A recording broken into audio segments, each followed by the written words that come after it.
Can everyone see that now? Yeah, it's good. Yes. Yeah. Okay. All right, so this should be the screen that everyone can see now. Let me just do an auto adjust here. There we go. All right, so here's what I'm going to recommend that you guys do. I just kind of drew this on a piece of paper. And what it is it represents a timeline of the major political parties that you have to know, and we're going to kind of trace them from really 1787 all the way to 1932. So if you're doing this at home, let me just kind of show you what I would do. If you had a piece of paper, if you just take your notebook, and the only thing that you have to do right now to start is I would just draw two parallel lines like this, and then I would have one line come in here, out in your notebook, and if you just draw this shape in your notebook, you'll be fine. So that's really all I would do. I would draw this shape in your notebook, and then what I'll do is I'll walk you through how to add to that and basically timeline the development of political parties throughout our history, so that hopefully you have a better understanding of what's happening with these political parties, who's doing what at different time periods, how these political parties are changing over time. Because if you do get a political question on the day of the AP test, you are going to have to know this information. So if you just copy this into your notebook, that'd be great. And what I'm going to do is I'm going to kind of show you how to turn this into this. And I'm going to even add some information to it. Okay? Wait, hold up. I'll go back. So copy this into a notebook or on a piece of blank paper horizontally.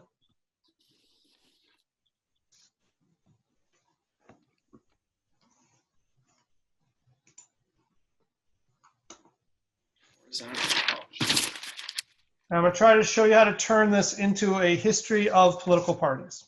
All right, so I'm going to bring my sheet over. Now remember, it's the exact same sheet. I've color-coded it to make it a little easier, but you can see the exact same movement that you just traced out is here in front of you. I just added all these extra things. So what I'm going to do is I'm going to guide you through each different era, and we're going to talk a little bit about what's going on. Okay, so the first thing I want you to do is I want you to start before the two lines that you made in this area right here. I want to just add a little kind of tab here, and the years we're talking about are 1787 to 1789. 1787 to 1789. Now we're starting at this time period because this is before political parties actually began. And we want to acknowledge that political parties start with the Constitution, but that doesn't mean that there wasn't political disagreements before the Constitution. And so 1787 to 1789 is the era of the development of the Constitution. And it's during this time period that we see the first two factions in the history of the United States. And those factions that developed during this time period are known as the Federalists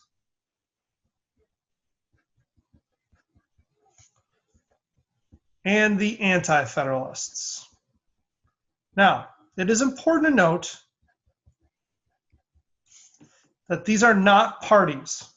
They're not parties. Parties seek to control the government. And at this time period, there was no government. There is only a debate over whether or not the Constitution should be the new system of the United States, new government in the United States. And so knowing these two groups, you have to understand that they're not fighting to control the government, but rather argue about the issue of the Constitution. So the Federalists are mainly the framers of the Constitution, as well as people who wanted to see a stronger central government. So these are people that were concerned that the articles were too weak. There were people like Alexander Hamilton, James Madison, George Washington, Benjamin Franklin. and they argued that the Constitution would be a better system of government. Now, the anti-federalists are people that worried that this new Constitution would be too powerful. And so they argued that while the Articles weren't great, this new Constitution went too far. And so they were more in favor of keeping the Articles of Confederation, and they were in favor of maybe amending it. When it was all said and done, we've got this major debate that by 1789 ends with the victory of the Federalists and the creation of the new Constitution. Now, that gets us into our actual timeline, the timeline of the United States. And this is where we're going to start to see the formation of the first political parties. So immediately, we start to see like political parties forming under the first presidency of the United States. I'm going to zoom in here a little. Under George Washington.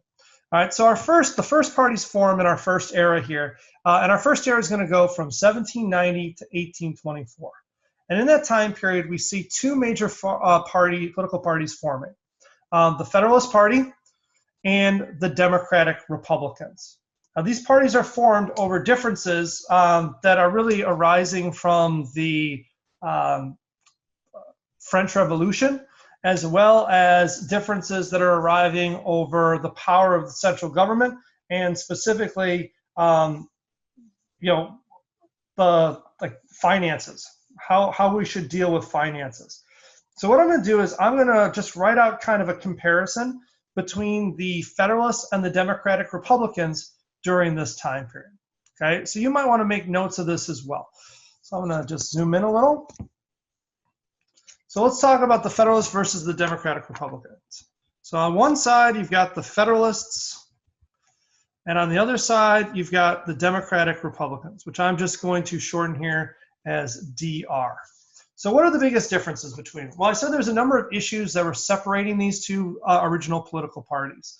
Obviously, the Federalists are the party of Alexander Hamilton, and so they tended to be more pro-British, because Britain was our greater trade partner and they wanted to stay out of the French Revolution.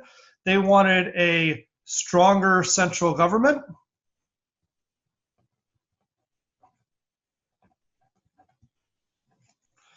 They also tended to be pro-business, supporting Hamilton's financial plan, the whiskey tax, and so on. And they also finally had a loose interpretation of the Constitution. Okay, so that's the Federalists. Okay, and obviously, like I said, Alexander Hamilton was their main leader. The Democratic Republicans were led primarily by Thomas Jefferson, and they emerged in this first time period in direct opposition to the Federalists. And they had a very different interpretation of what the earliest government of the United States should look like. So in the French Revolution, they were pro-French. Thomas Jefferson thought that the United States should get involved and should support France because they had supported us during the American Revolution. They wanted a weak central government. More power to the states. We're going to see that in a number of things that I'll talk about in a second. They also were, instead of being pro-business, they supported and kind of propped up the small yeoman farmer. You remember, right? Jefferson believed that the farmer was the future of America. And lastly, we've got a stricter interpretation of the Constitution because, after all, a strict interpretation would mean a smaller government, a less powerful central government, okay? So these are the things that really kind of divided the Federalists and Democratic Republicans in this first era. And we see a number of different conflicts between 1790 and really in the 1810s. There's conflicts between them over a number of issues, including Hamilton's financial plan. There's debates over, obviously, the whiskey tax. There's debates over the Alien and Sedition Acts. Leading up to the War of 1812, they had different views on say, the Embargo Act, as well as other things. And so, like, these are the two major parties that are going back and forth in this first era. Now, the War of 1812 is super important to understanding this first era because the War of 1812 did something to this political system. The War of 1812 essentially helped eliminate the Federalist Party as a major party in the United States. Because if you remember right, the Federalist Party during the War of 1812 convened the Hartford Convention, and they talked about even as going as far as possibly seceding from the Union because they were unhappy with the fact that the War of 1812 was cutting off the United States from trade with Great Britain. Now, when the war ended, they looked unpatriotic for doing that. And so the Federalist Party really disappears in the aftermath of the War of 1812. And and as a result, we really see only one political party emerging over the course of the next 8 years or so. And during the Monroe Doctrine, we have something called the Era of Good Feelings, where it's just the Democratic Republicans who are in charge. And they become this dominating political force for this era leading up to the election of 1824. So that ends our first era. So in this first era, you only need to know the Federalists, the Democratic Republicans. Who are they? What do they believe? Okay, those are the things that are separating them. Okay, now we get into our second era. I'm going to move this a little forward here. Okay, our second era is between 1824 and 1854. Okay, what defines this second era in American political history? Well, let's talk a little bit about what causes this split. Now, the cause of the split in political parties after the Era of Good Feelings is really the election of 1824. Now, for those that don't remember the election of 1824, it is sometimes referred to as the Krupp bargain. This is when Henry Clay, John Quincy Adams, Andrew Jackson all ran for the presidency. No one got a majority of the electoral votes, and so the election was thrown to the House of Representatives. And in that election, Henry Clay makes a deal to make John Quincy Adams the president, and in return, he becomes the Secretary of State. And in doing so, they shut Andrew Jackson out of the presidency. Okay? So this is a big deal because essentially you have the Democratic Republicans dividing between the followers of Henry Clay, who become the Whigs, and you've got the followers of Andrew Jackson, who become the Democrats. So we've got, in the second era, two really new political parties that we need to know, the Whigs and the Democrats. Okay, so let's talk a little bit about the differences between these two, and you're going to find they actually are very similar to the old Federalists and the old Democratic Republicans. So let's go through and let's just kind of compare the two during this era. All right, so I'm going to put Whigs over here, Whigs, and then I'm going to put Democrats on this side. Okay, hopefully that's enough room. Okay, so let's talk about what is the differences between the two. So the Whigs are very similar to the Federalists in that they wanted a strong central government. And they also tended to be pro-business, just like the old Federalists. Okay, so that's one way in which way like the Whigs were defined. During this time period, they favored the Second National Bank,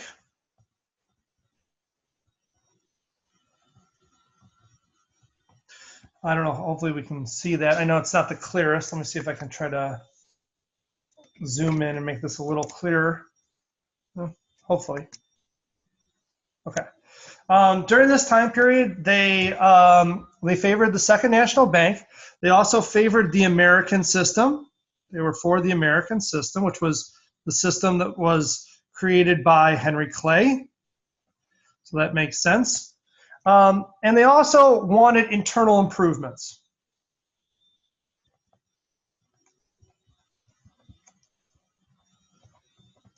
Roads, canals, that kind of thing. Okay, and internal improvements were something that a lot of people who were in favor of states' rights opposed. So it's going to make sense the Democrats didn't like that issue. So let's talk a little bit about the Democrats under Andrew Jackson. So the Whigs kind of look like the old Federalist Party. The Democrats during this time period are in favor of states' rights. So they think that states are more powerful. Some Democrats, like John C. Calhoun, would even go as far as to say that the states have the right to nullify laws. Very similar to the old Democratic Republicans. They kind of like promoted the small yeoman farmer. But they actually even went a little farther than that. They also started to talk about the importance of the common man. So Andrew Jackson himself was like pushed forth this idea that any American could do any job, and that you didn't have to necessarily own land or have a lot of education in order to be able to maybe contribute to society. Some of the issues that they stood for is they wanted to eliminate the national bank, because they saw it as a elitist institution. In addition to that, they also wanted no internal improvements, and they were more likely to favor westward expansion. So I'm running out of room here. So I'm going to put they were in favor of westward expansion.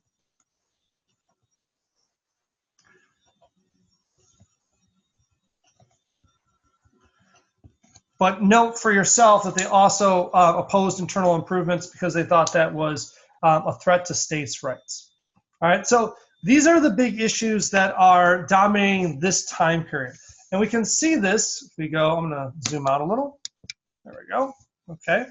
In this second era, we see this in a number of different issues. Obviously, we've got these things playing out with the Jackson's veto of the national bank. We also see this with the because they were pro-business, the Whigs tended to support tariffs, whereas Democrats opposed them, and of course that led to standoffs like the Tariff of Abomination and the nullification crisis that was in the 1830s. Because Democrats tended to be supporters of farmers, the Democratic Party also drew a lot of support from the South, and there's going to be kind of changes between these two parties over the issue of slavery as that issue becomes more important in society. And that's going to take us into our third major era, which we can see right here, our third era, which is really between 1854 and 1896. So let me kind of explain. Hold on one second. Let's see.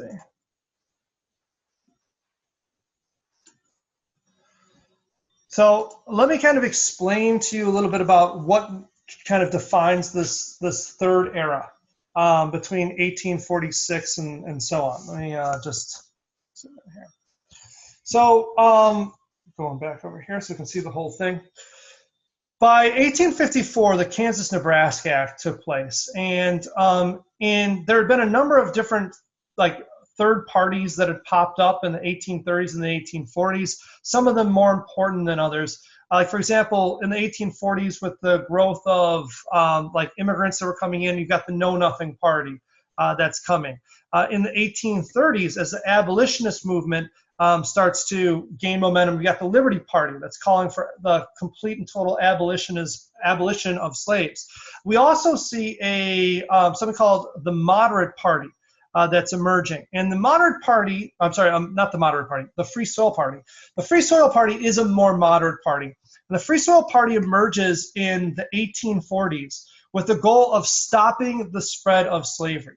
We see a great example of the Free Soil Party is the Wilmot Proviso, which was added to the declaration of war at the start of the Mexican-American War. And what David Wilmot, the author of that document, said was he wanted to ban slavery from any land that was acquired as a result of the Mexican-American War. So this is an example of the Free Soil Party and how there was this growing movement by a lot of people to stop slavery from expanding into new places. Now, that's not to say that they wanted to eliminate it completely, but they just want to try to kind of quarantine it hoping that that would kind of allow slavery to die out gradually. Well, what ends up happening around after 1854 with the Kansas-Nebraska Act, as it's becoming more clear that like this issue of slavery in Western territories is really becoming a divisive issue, is you see the Whig Party merging with some of these other groups, specifically the Free Soil Party, to create a new party known as the Republicans. And this party is not only pro-business, like the Whigs are, but they're also in like trying to stop the spread of slavery moving forward. And so this kind of creates a new era that is going to last us from the Kansas-Nebraska Act all the way through the election of 1896. So let's talk about like what we need to know about this new era. Okay. Let's see, I'm going to run out of room here, but what do you need to know about the Republicans versus the Democrats in this time period? So Republicans versus Democrats. Okay. So in this third era, the things that define the Republicans versus the Democrats is that Republicans are going to want, as we have already talked about, strong central government, whereas the Democrats are going to favor states' rights. Okay, and they're going to make, like the Republicans want the federal government to come in and I'm going to zoom in on this here. The Republicans want the government to come in and stop the spread of slavery, where Democrats are going to argue, especially in the South, that it is the states' rights to choose whether or not to have slavery or not, and that the states can even, if they want, nullify or even secede from the Union.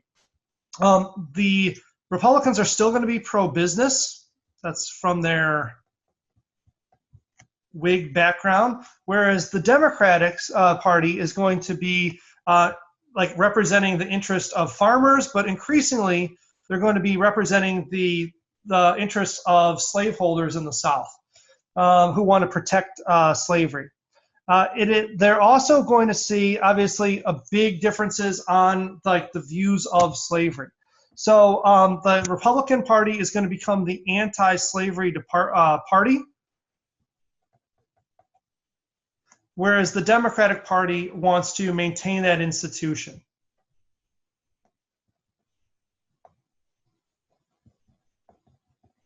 And like the Democrats argued that either it should be kept completely, or like some people like Stephen Douglas, who was a Northern Democrat, argued that it should be solved with popular sovereignty. So this takes us to the beginning of, or the end of the start of our third era. But the third era isn't over. So this will take us into the Civil War, which is an important event. But obviously this goes beyond that. So what we're going to do is we're going to move over to our second part of this. And what I want you to do is I want you to take some notes. Take the next sheet out. And I want you to just draw 2 straight lines down to extend your timeline.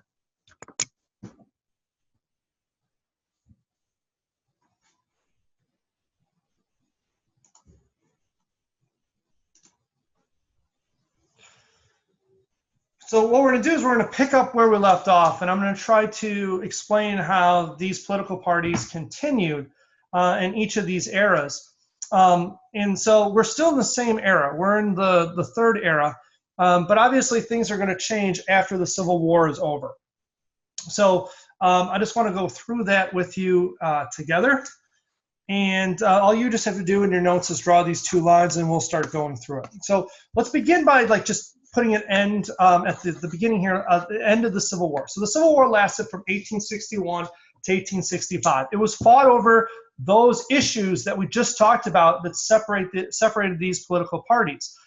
You've got, obviously, a big issue was the morality of slavery, and whether or not slavery should be allowed to expand and grow into new territories.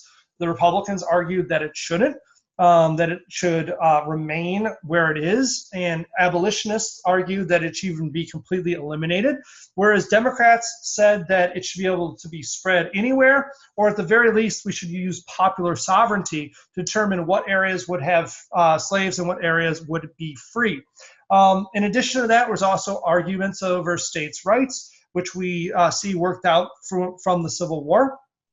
And obviously, the federal government, the power of the federal government is being promoted by the Republicans. They think our government should be stronger, whereas a lot of Democrats are arguing, especially Southern Democrats, that states are more powerful than the federal government and can nullify federal laws.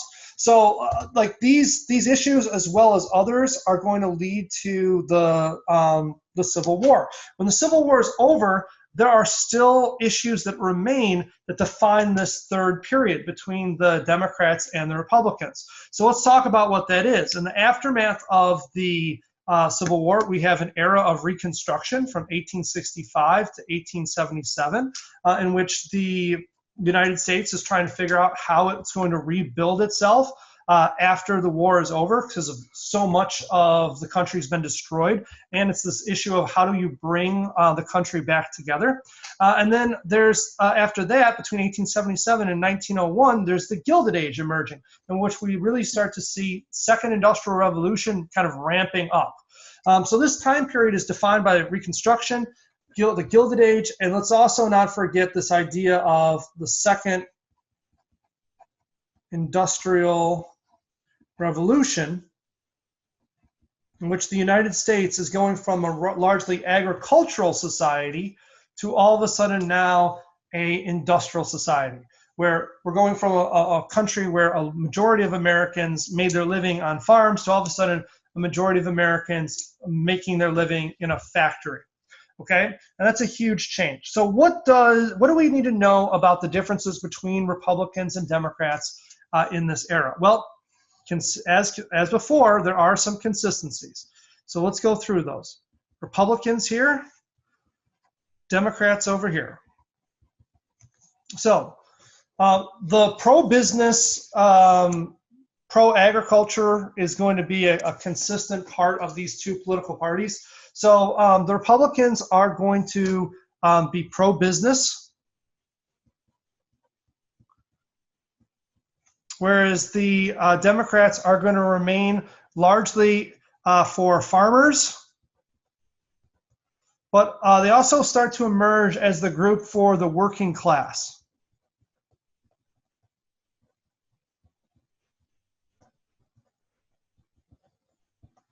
Okay, so that is that's one thing that kind of defines these two during this era. The Republicans want a stronger central government. That's there's a continuity. And we see that with, like, for example, Reconstruction. So the Republicans want the federal government to basically rebuild the South and kind of remake them.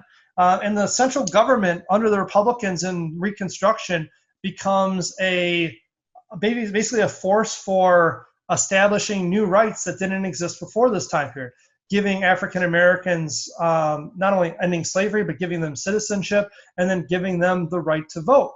Establishing the Freedmen's Bureau in order to set up educational programs, redistributing land.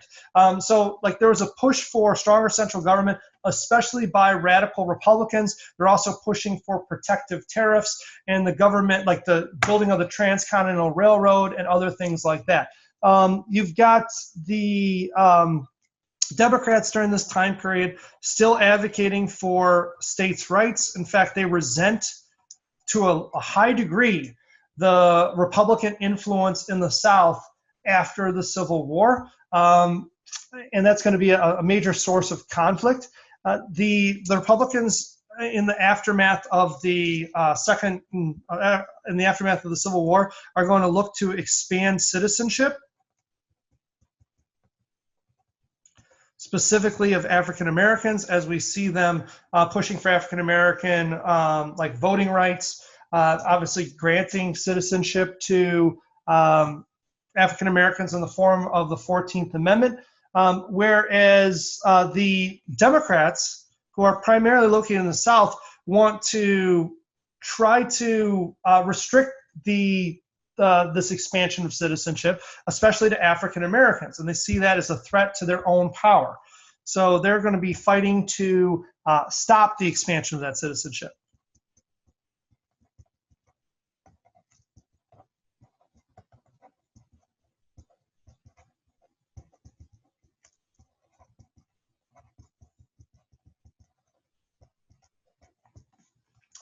Now, who supports which of these different groups? That's something for us to kind of keep in mind.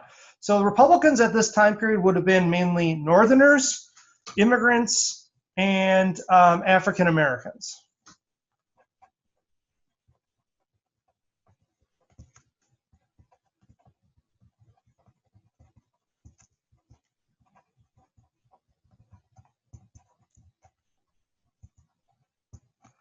At this time period, Democrats are more likely to be in the West, and also, and this is an important term, the solid South, which refers to like that old, like the South that like the coalition of Southern states that still was kind of committed to states' rights prior to the Civil War, and were fighting against some of the reforms that were happening after the Civil War was over during the period of Reconstruction and into the Gilded Age. Okay, now this is going to define these political parties during like this third era, but that's going to start to change again by 1896. So by the end of this time period, you can kind of see this clash between Republicans and Democrats over a number of issues. And probably at the beginning of this time period, the clash is primarily over like the power of government and the expansion of citizenship to African Americans. But as we enter into the Gilded Age,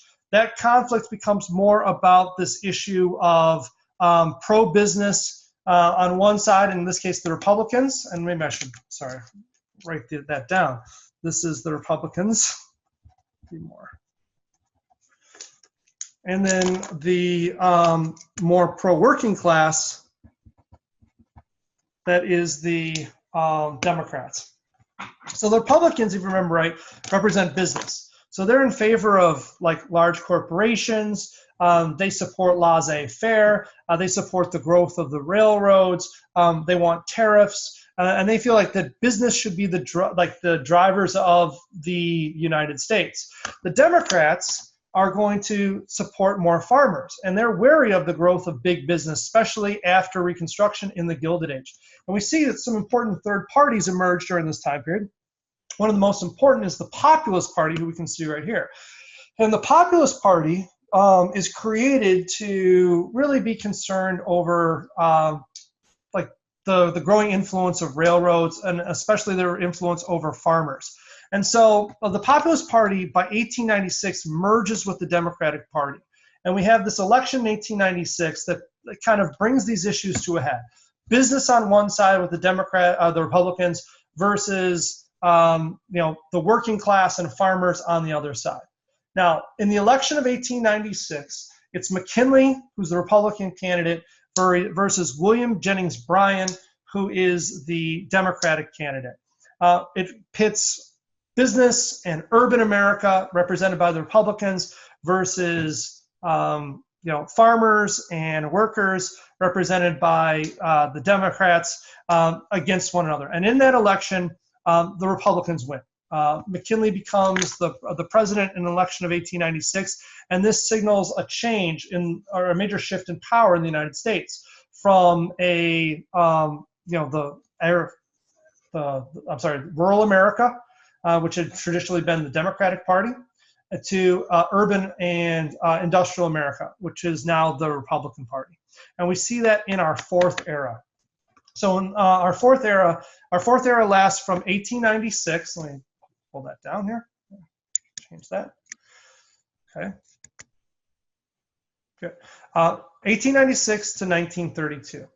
Now this era is dominated by Republicans.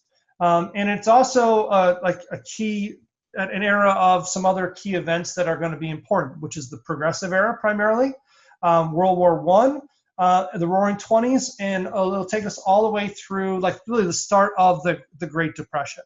So what do we need to know about political parties during this time period in the progressive era? Well, let's kind of hash it out right here.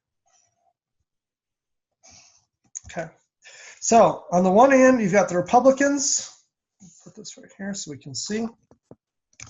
Okay. Good.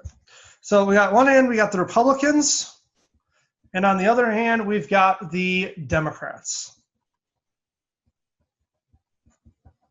Okay, so what defines them? Now, I told you that the Republicans are going to dominate this time period, and the Republicans are important because they're more likely to embrace, in this time period, progressivism.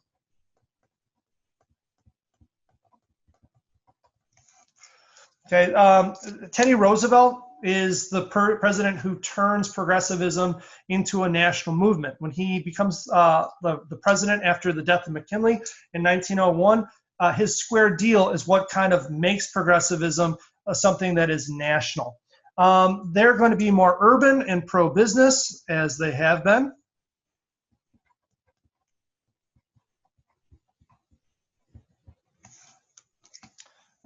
And they're going to be the more liberal of the two parties during this time period, which obviously conflicts with the way that we view Republicans and Democrats today. But they're also going to be the more imperialist of the two parties. So because they're pro-business, they're going to be pushing more for the United States to take an active role overseas. And so foreign policy is starting to become a bigger issue when we start to define the Republicans versus the Democrats. Let's keep going. Now, how does the Democrats kind of compare to that? Well, the Democrats are still pro-farmer and also pro-working class.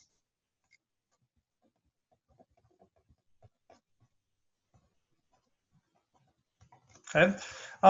In addition to that, they're going to be slower. They do embrace progressivism because this is just a progressive time period. So they're slower to embrace progressivism. But we do have a Democratic progressive president during this time period, Woodrow Wilson, who does accomplish a few progressive things, including the Clayton Antitrust Act and the establishment of the Federal Reserve. There we go, it's a little bit better. We also start to see like continued support from the Solid South.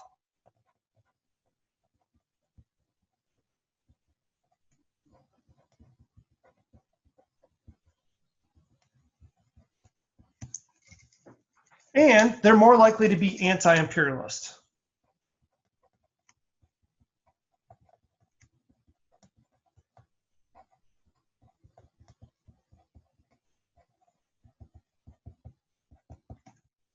Okay, so if you William Jennings Bryan, for example, was a leading anti-imperialist, and he was the Secretary of State under Woodrow Wilson, who was a Democrat. Now, it is important to understand that the progressive era doesn't last the entire time, and by the I'm going to zoom out here. By the end of this time period, in the 1920s, some of the progressive views that both parties had are starting to give way to more of a kind of a laissez-faire feeling. And that takes us into the start of the Depression. The stock market hits in 1929. And then by 1932, you've got the election of FDR. The election of FDR represents a new era of political parties. And it's really 1932. I'm only going to take this to 1945 because that's all you need to know. We're going to stop our understanding of political parties there because nothing beyond 1945 is going to be on the test. But you need to know that FDR, his election, completely reshaped these political parties. You know, notice that prior to this time period, prior to 1932, the Democrats were the more conservative party for at least about 100 years. in American history. You know, they're the more conservative party here in the progressive era. You go back to this era after the Civil War, they're more conservative as well. They're trying to, you know, stop the changes in citizenship. What FDR is going to do is he's going to kind of reshape that, and he's going to turn the Democratic Party into the Liberal Party, which is how we still view it today. Okay, so let's try to get some information down about how FDR changes it. Okay, so FDR establishes something called the New Deal, and the New Deal creates a new political alignment that you guys need to be aware of. So I'm going to try to do this to the best of my ability, given the fact that we don't have a lot of space here. Okay, so I'm going to just go Republicans over here and Democrats over here. Okay, so the first thing is some things don't change. So Republicans are still going to be pro-business, pro-biz, and Democrats are still going to be in favor of, let me zoom in here, still going to be for more farming and workers. So that's not going to change, okay? But here's where we are going to see a big change. Republicans after 1932 are going to want to decrease the size of government. They want a smaller government, whereas the Democrats tend to become the supporters of increased size of government, which is how it is today.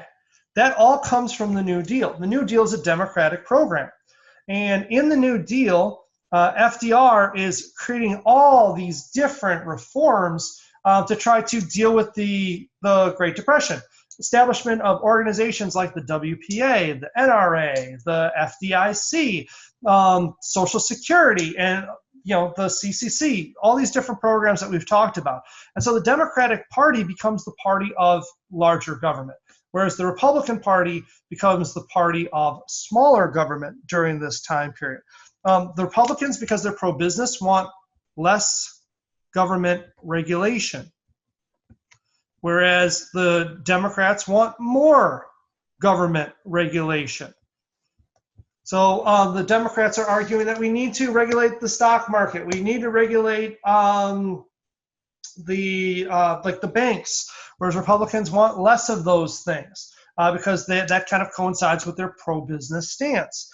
What ends up happening is in the aftermath of, trying to make some space here, in the aftermath of the Great Depression, this group tends to become more isolationist before leading up to World War II.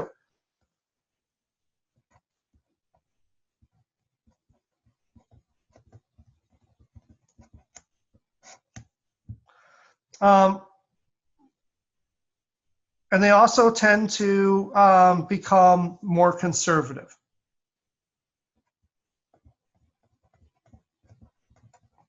Now, I'm running out of space here, so I'll just kind of list off some of the things that you need to know about the Democrats. You can write this down. So what's interesting about the Democrats is they want to increase the size and power of government, which is something that they hadn't wanted to do before.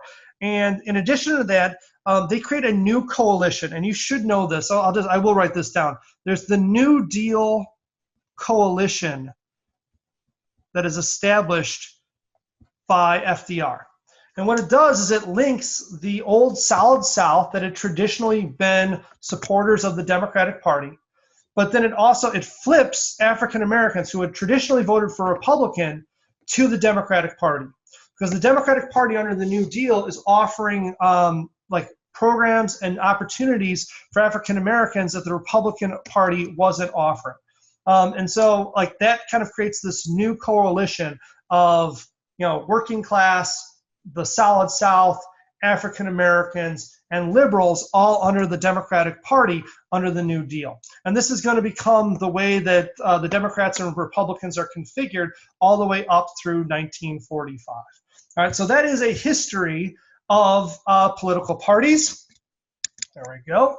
And before I move on to my next topic, I'm going to Hold on 1 second.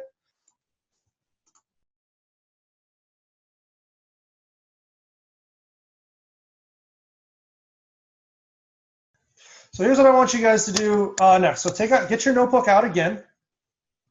And what we're going to do is we're going to like draw a line straight across that notebook. And we're going to kind of divide it into sections, and I'll talk about what they're going to be labeled. So this line represents is anything on top of this line is times when the government is expanding. So expansion of government. On the bottom part of the line, I want you to write government is taking less of a role in the lives of its people. So hopefully this is a little clearer here. Let me zoom in onto that. There we go. It's a little bit better. Okay. So we're kind of highlighting this idea of expansion of government. Now, the time periods we're going to talk about, we're going to walk through this entire era, but the time periods that we're going to talk about are first I'm going to talk about 1777 to 1787. Then I'm going to talk a little bit about 1787 to 1789, very short period. Then I'm going to talk about 1790 to 1860. And then I'm going to talk about 1861 to 1877, and then I'll finish the second half after. So what I want you to do is just kind of make this timeline in your notes.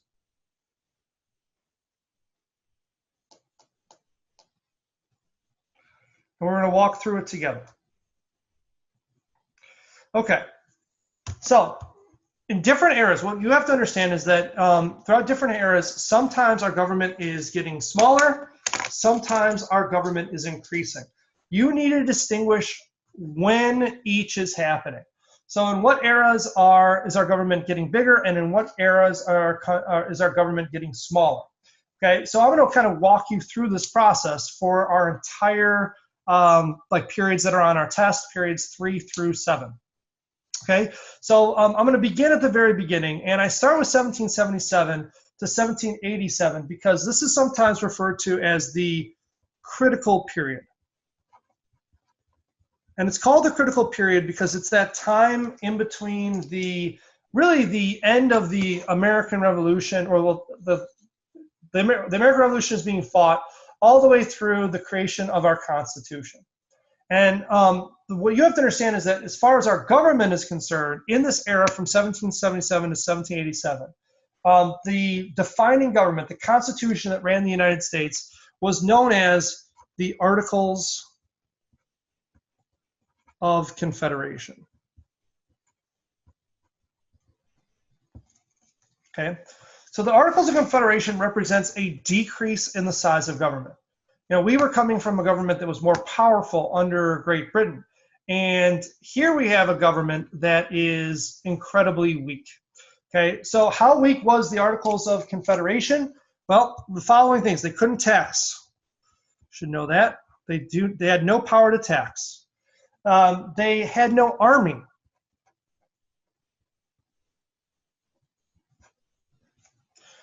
There was no navy.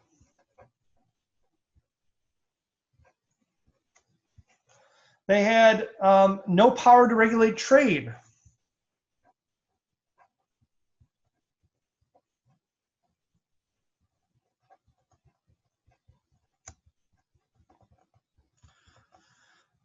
There was no executive branch. We could keep going. There was no executive branch. There was no there was no judicial branch.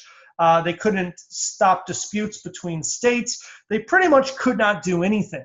And so in this first system of government, we've got a government that is backing away from responsibilities, putting more responsibilities on individual people and individual states. So the first government has almost no power. That does not work out very well. And so there is a number of crises. Obviously, states start racking up debts. America's financial system is in ruin. You got Shays' Rebellion all happening during this time period. And so the reaction in 1787 is for America to do something about this. And so it's in this time period that we see between 1787 and 1789, the creation of the Constitution.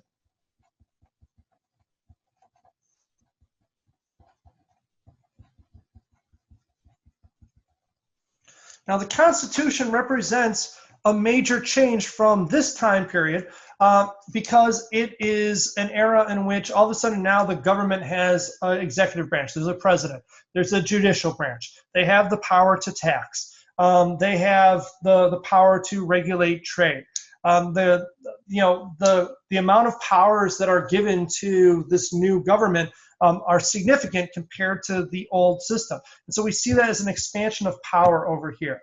Okay. Now that takes us to our next time period. Now we know that the government has gotten more powerful between 1787 and 1789, but exactly how powerful it should be is really up for debate. And really, one of the biggest constitutional arguments that happens between 1790 and 1860 is this question of, okay, how powerful should the central government be versus the state government? And in this time period, it's an era in which there's a lot of like push and pull, back and forth. And these obviously different groups of people, different political parties that are fighting for either more power to the central government or more powers to the states. So you notice I don't have an arrow on one side or an arrow on the other side, because really throughout this entire period, 1790 to 1860, there's this kind of pull back and forth between like different political parties over how strong the government should be. So to give you an idea of what represents each of these sides, on one side you've got, for example, the side that wants more powerful central government would be people like Hamilton, and we see him with his Hamilton's financial plan.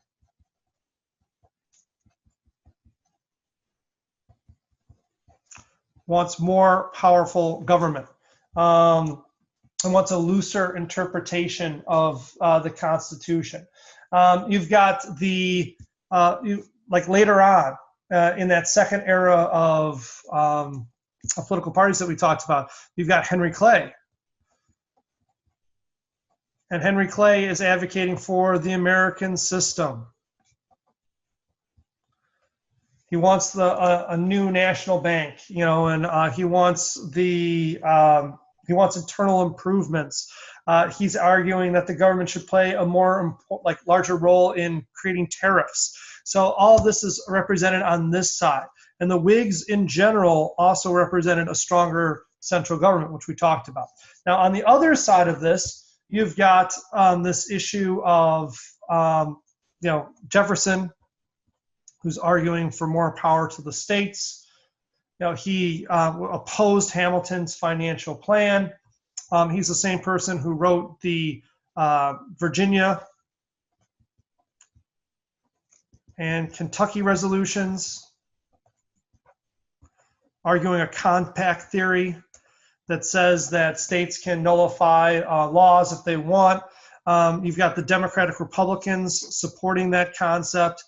You've got later Andrew Jackson, who's suspicious of the federal government, along with John C. Calhoun, who's going to argue for nullification.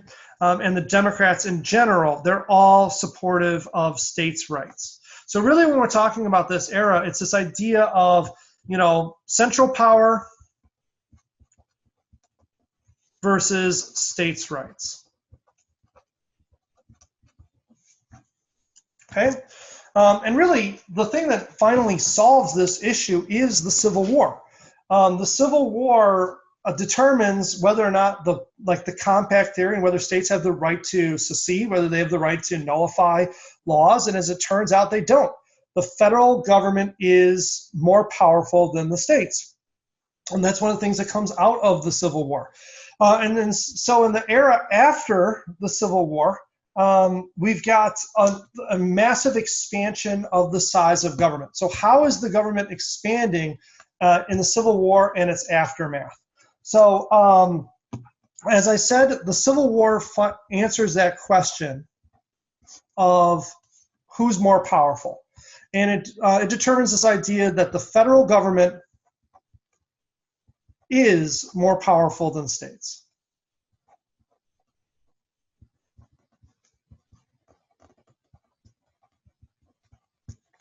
Okay. But there's some other things that like shows the new strength of the central government. There are actions taken by Lincoln. He's a really strong president. So like, for example, when Lincoln suspends the writ of habeas corpus, that shows the power of the central government. It's a W. Writ of habeas corpus. Okay, the Emancipation Proclamation shows the growing power of the federal government. To, in this case, declare an end to slavery. In addition to that, there's just the mobilization for the war.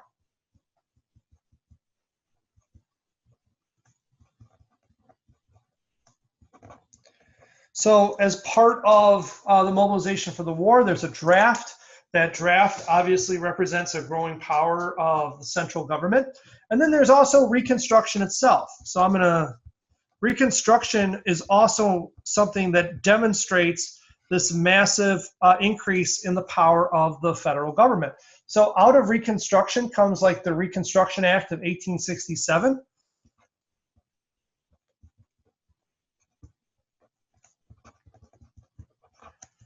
In which basically the federal government of the North treat the South as if they're conquered territories, organize them into essentially military districts and put them under the command of the military. You also have a massive expansion of the rights of African Americans by the federal government. The federal government becomes the protector of rights in American society. So we see like the 13th, the 14th, and the 15th Amendment all coming from the federal government. Okay, and so between the Civil War and Reconstruction, we have this massive expansion of the power of the federal government. All right, let's finish this up and then we'll move on to our questions. Okay, so we've got just a few more eras to talk about and then we're almost done. So let's extend our timeline to another page and let's divide it up. The eras that we're going to be talking about here are 1877, so the end of the Reconstruction, to 1890. Which is the start of the Progressive Era, 1890 to 1920, the Roaring Twenties, and then 1932 to 1945, the start of the New Deal all the way through the end of World War II. And just like in the last sheet, the top line is going to represent a time when government is expanding. The bottom line is going to represent a time when government is taking less of a role in the lives of its people. So let's just walk through how is government increasing or shrinking in these eras. All right, so I'm going to start with 1877. So in general, like between 1877 and 1890, we see government getting smaller. Now, how is that happening? The first thing you need to know is the New South. So by 1877, Reconstruction ends, and it ends for the most part in failure. Like the North pulls out of the South and allows the Redeemers in the South, who are Southern Democrats, to come back to power. And what they begin to do is strip away a lot of the rights that had been established during Reconstruction. So if you remember right, they established poll taxes, they establish literacy tests for African Americans, the Ku Klux Klan emerges, and what they try to do is they try to like strip away, as I said, a lot of the gains that African Americans had achieved. Eventually, by the end of this era, segregation is coming into play. Okay, so the New South represents the power of the federal government shrinking, especially in this case in the South. We also start to see, and I'll actually just make a note here, and you should probably make a note that when we talk about this, we're talking about the Redeemers here. A second thing that you need to know is that in the North, there's also kind of a shrinking of government as well. As the federal government that was so powerful in Reconstruction takes a back seat to business. And we see an era of laissez-faire government. And what do I mean by that? What I mean by that is that the government is taking a back seat to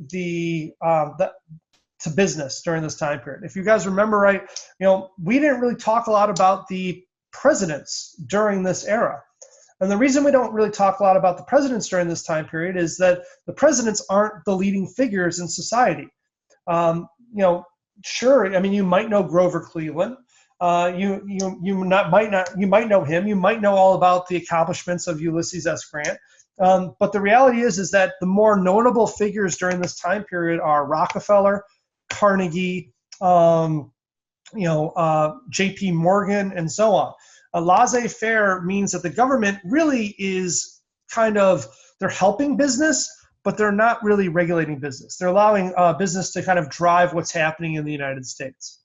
Now, this continues all the way to 1890. And from 1890 to 1920, we have a new era in which we see a backlash to laissez-faire, and we start to see a growing increase in the size of government. And this era is dominated by what we refer to as the Progressive Era. Now, before we get to the Progressive Era, we should first understand the Populists, because the Populists set the stage for the Progressive Era. The Populists were farmers who wanted to gain more regulations on big businesses, especially the railroads.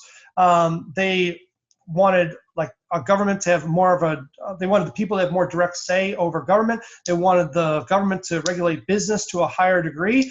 They lost. The Populists ended up being defeated in the election of 1896. But their ideas carry on into the Progressive Era.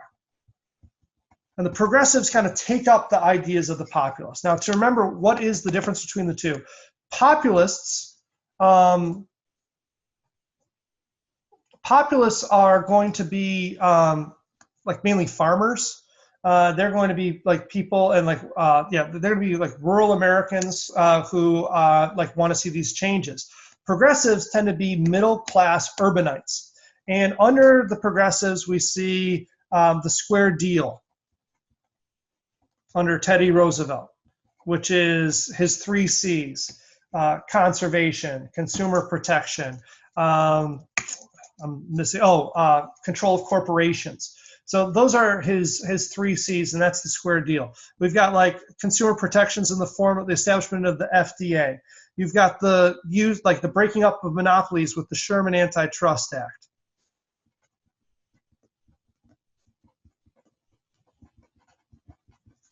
Okay, all of this is happening in this time period. Now, it's not just the progressives, though, that are expanding the role of government. I'm going to keep going here. World War I also expands the role of government. So the mobilization of the United States for World War I, which begins in, really America enters by 1917, also is going to expand the role of government. And as part of that mobilization, there's a draft. On top of that, you got on the home front, the federal government that's encouraging people to grow victory gardens and to conserve energy with the establishment of a daylight savings time. And then also you've got powerful laws like the Espionage Act and the Sedition Acts, which limited the rights of people. So all this is an expansion of government, okay? Now, this time period is followed up by a contraction of government. And the contraction is in the form of the Roaring Twenties. So if you remember right, the Roaring Twenties is a return to laissez-faire politics. And it is the government taking a back seat, and instead culture that is driving what's happening in America. That is going to change again in 1932. I'm trying to speed this up because we don't have forever. And in 1932, there is a massive increase in the size of government in the form of the New Deal and later World War II. So let's go through that together. So how is government expanding after 1932? So the Roaring Twenties, it was smaller, there was laissez-faire, then the Depression hits, and that kind of causes an increase in the size of government. So what does that look like? It looks like first the New Deal. The New Deal is a massive expansion of government under FDR. We've got all these different programs that we've talked about, the SEC, the FDIC, the WPA, the AAA. Okay, all these are in your book. Maybe most importantly, Social Security. Okay, so that's all happening as a result of the New Deal. The New Deal is, having the government do things that it had never done before. But World War II, which is what actually ends the Depression, also massively expands the size and power of government. So you've got the mobilization. Again, anytime we're mobilizing for war, the government is going to play a larger role. So in this case, there's the first peacetime draft ever. We actually start drafting people before the war even begins. Not to mention the fact that on the home front, everything is converted to the war effort. So for example, Ford Motor Company no longer is producing cars. Instead, they're producing tanks and long-range bombers. So that shift is all done by the government. We've got the government interning the Japanese with Executive Order 9066, which shows an increased power of the government. Not all these increases in power are good. And they're doing a massive building up of technology with the Manhattan Project and the coordination of the development of atomic weapons. And this is just to mention a few things. So World War II and the New Deal is a massive expansion of government. And of course, the government will continue to increase throughout the 20th century until we start to see that conservative movement we just talked about that is going to be a backlash to that. So here is our second notes for our expansion of government. And hopefully together, that gives you an idea of how our government is getting larger and smaller throughout this entire time period so that you can hopefully answer some political questions for the day of the AP test.